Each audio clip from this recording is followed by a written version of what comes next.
Good morning, everyone. I'm John Mangus, Metro Toledo John. Today is February the 24th. So glad to have you here. Thanks for taking the time to be with me. Today's the 24th. Obviously, we're mostly through February. I want to ask you a question. How's your first quarter looking? If you're like most realtors, I have a sneaky suspicion you're maybe not where you want to be.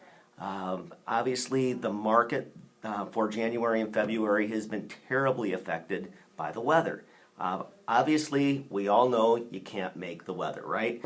However, you can still maybe make your second quarter. What I mean by that is whatever you have in pending, even if you wrote an offer this weekend, odds are it's not going to close in this first quarter.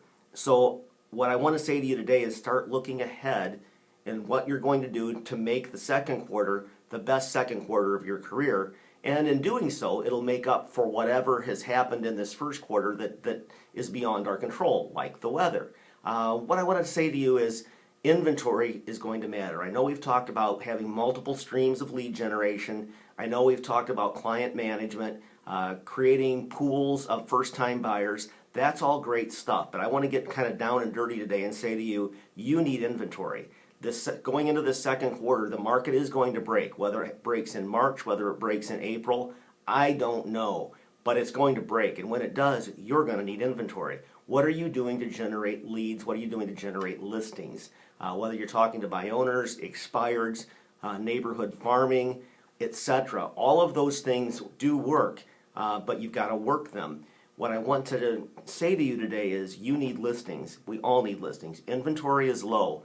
This may be one of those rare, very rare occasions when I say to you, if you need to take a listing a little bit over where you think it needs to be price-wise, I would say do it. Don't miss the opportunity, because I think what's going to happen as we get into the second quarter, we're going to find that there's so few listings on the market, especially good, saleable, well-priced, well-staged listings, that yours may just, even though it's a little overpriced, still make the mark. One last point I want to make.